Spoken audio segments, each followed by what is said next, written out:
네. 사법정의 구현과 인권 보호를 위해서 각지에서 노고가 많으신 우리 법관과 공무원분들께 먼저 감사의 말씀을 드립니다. 저기 대구지방법원장님, 황영수 원장님이시죠? 네, 원장님 저기 간단히 말씀해 주시면 됩니다. 요즘도 그 원장님들 참석하시는 지역 기관장 모임 이거 있습니까? 제가 취임하고 나서는 한 번도 열린 적이 없습니다. 있긴 있는데 안 나가시는 겁니까? 아예 해체가 된 겁니까? 아마 잠정적으로 개최 자체가 안 되고 있는 것 같습니다. 다른 데도 마찬가지입니까? 그 지역 기관장 모임에 출석해 보신 원장님 계시면 손 한번 들어주시겠습니까? 예, 대전 원장님은 뭐 하시니까 어떻던가요? 무슨 얘기를 하는 자리입니까?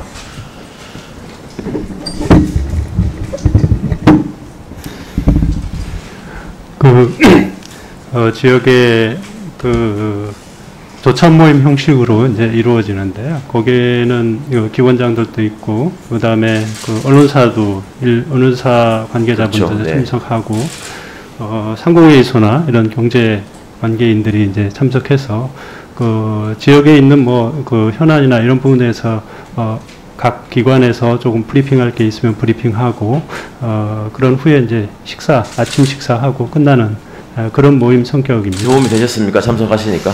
저는 처음에 기관장 모임으로 인사차 간 적이 있고요. 그 이후에는 거의 참석을 안 했습니다. 점점 원장님들 같은 경우에 특히 이제 그런 어떤 사적인 모임이나 만남에 대해서 많이들 자제하시고 하는 거 알고 있습니다. 근데 그게 이제 장단점이 있을 수 있잖아요.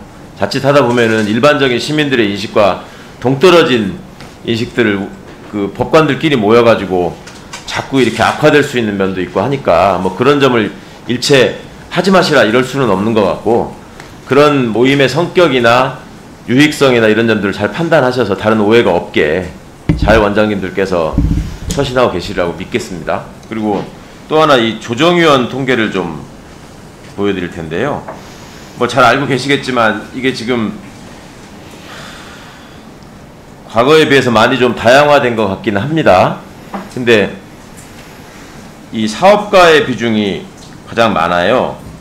이게 어떻습니까? 부산고등법원장님. 예. 이게 불가피하게 사업가분들이 제일 많으니까 어쩔 수 없이 조정위원으로 많이 위촉하실 수밖에 없는 건가요? 어떤가요?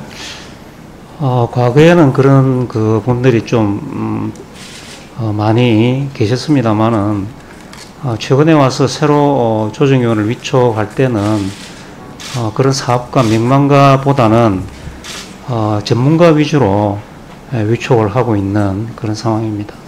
네, 다양스러운 말씀 주셔서 일반 시민들의 관점에서 합리적인 어떤 조정안 이런 것들을 많이 고민하실 수 있는 분들을 각급 법원에서 좀 적극적으로 고민해 주셨으면 좋겠습니다. 특히 이제 이해관계가 많이 있을 법한 분들 같은 경우에는 많이들 그래도 조심하시겠지만, 어디 나가면은 이제 좀 잘못된 인식을 가진 분들은 내가 법원 조정위원이다, 뭐 검찰청의 무슨 범죄예방위원이다, 경찰의 무슨 뭐다, 뭐 이런 것들 가지고 왜 위세를 부리거나 아니면 무슨 그게 큰 백인 것처럼 하시는 분들이 과거에 있었잖아요.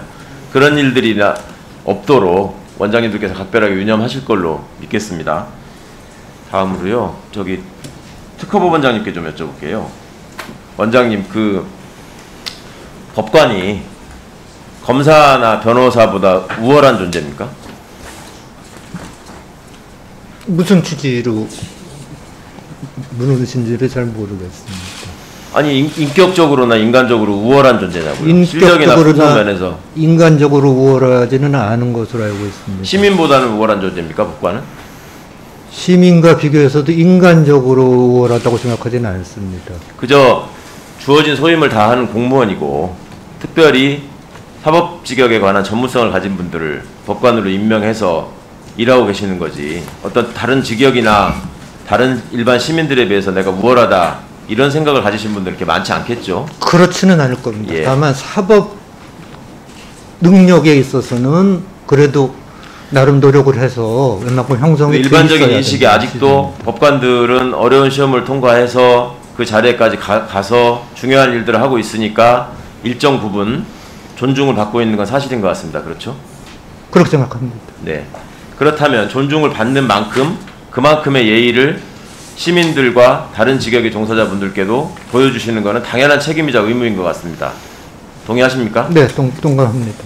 자, 원장님들 한번 이거 보십시오. 서울지방변호사회에서 지적한 전국 법관의 문제 사례인데요.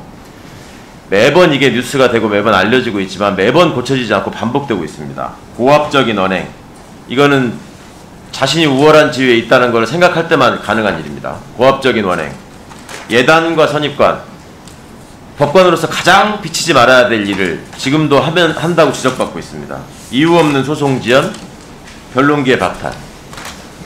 다음, 기타 지방변호사회에서도 지금 사례들이 너무나 기가 막힌 사례들이 많이 있는데요.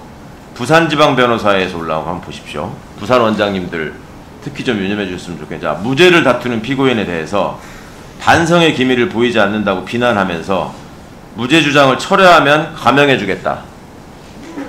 이게 지금 부산고등법원장님. 예. 예. 이게 법관으로서 이게 할 수 있는 언행이라고 생각하십니까? 아주 부적절한. 이런 사람 법관 자격이 없는 거 아닙니까? 헌법상에 규정된 무죄 추정의 원칙을 법관이 법대에 앉아서 재판을 진행하면서 정면으로 부인하는 얘기를 합니다. 내심의 의사로 저거 죄가 있을 것 같다 이렇게 생각하는 사람들이 많은 것도 알고 있고, 법원의 재판 현실이 안타깝게도 지금 무죄 추정보다는 유죄 추정으로 가서 판결 쓰기에도 편하고, 피고인보다는 검사의 말에 그래도 법조인이니까 저기가 어거지 쓰진 않겠지라고 생각하면서 경도되는 경우가 흔히 있고, 그것 때문에 검찰개혁의 과제가 여전히 우리나라의 숙제로 남아있고, 지금 검찰이 망가져 있는 저 모습이 법원만 제대로 했어도 저렇게까지 되진 않았다, 이런 얘기들이 많이 있는 거 알고 계시죠? 네? 예, 제가 직접적으로 들은 바는 없습니다만 신문에서, 언론에서 네. 본 것 같습니다. 위원장님, 저도 1분만 더 부탁드리겠습니다. 네. 이게 지금 보십시오. 광주 원장님, 이 지방변호사회에서 이런 문제법관 사례나 이런 것들이 취합되고 해서 알리게 되면 원장님들도 함께 보실 기회가 있습니까? 광주고등법원장님. 예, 당연히 봅니다. 보시죠. 예.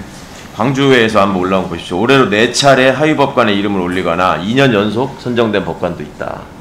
이게 뭐 비단 광주의 문제만이 아니라 다 있는 일이고요. 어디서나.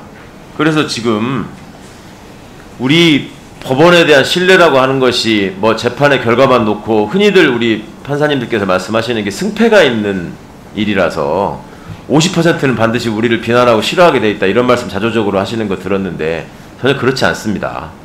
법관들이 얼마나 당사자의 의견에 귀를 기울이고 얼마만큼 인격적으로 배려하고 얼마만큼 예의 있게 재판을 진행하시느냐에 따라서 법원의 신뢰는 굉장히 많이 달라지거든요.